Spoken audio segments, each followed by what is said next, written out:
Today we've got the Thrunite Catapult Mini Part 2, Part Dos, version 2.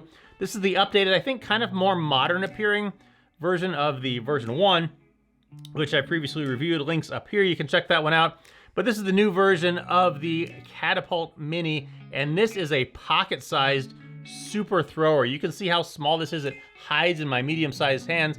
But this little baby light, which puts out 1100 lumens, will throw that 1100 lumens from this deep smooth reflector 515 meters or 563 yards.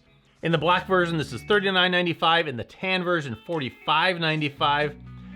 And looking at the construction of it, this is the light, but first let's get to what it comes with. Comes with the standard Thrunite package of goodies, a lanyard, some extra O-rings, and a cover for the charging port. For that charging port, it comes with a USB-A to USB-C charging cable, if you don't have a bunch of those, and the instruction manual, which you can read, or you can just watch this video and find out what happens. But really, if you are familiar with lights, this light is going to be pretty straightforward for you. Looking at the construction here on the back, standard flat back spot for a lanyard. Right here, you can mount that lanyard in through there. This comes off when it comes, by the way, like a lot of lights. There's a little tag on here saying tighten it before you use it, because that way it's going to make the connections and the light will turn on. But it comes slightly loosened. Inside here is the proprietary Thrunite 18350 1100 milliamp hour battery. Goes right down in there. We'll put it back in. The O-rings for the IPX8 rating. Forward of that is a heat sink. On this side is the charging port. You open this up, and in there is that USB-C port. And when this is charging, the button over on the other side will light up red. When it's fully charged, that changes to blue.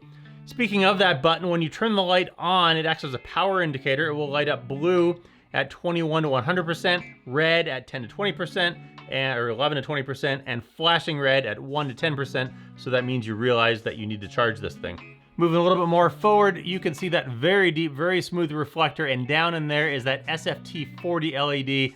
And as I mentioned, the combination of all this right up in here is going to give this light a very far-throwing, very focused beam. This is not a floody light. This is a pocket searchlight. Comes in at 66,150 candela, so you're going to be able to throw this a good distance and get some light on things far away.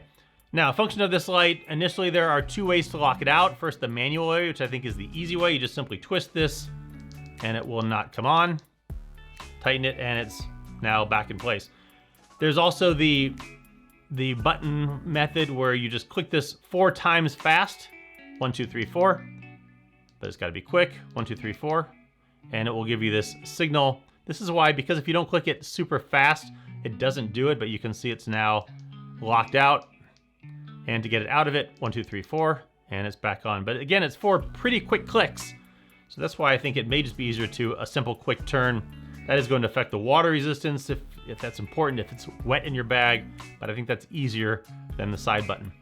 Now the user interface, again, like many videos, if you are familiar with any modern flashlight, you're going to be familiar with this.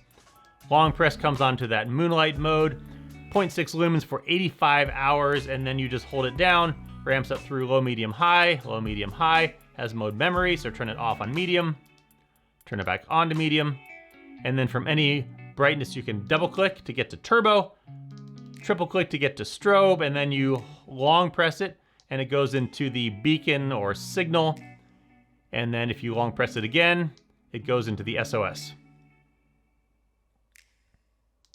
And then back off.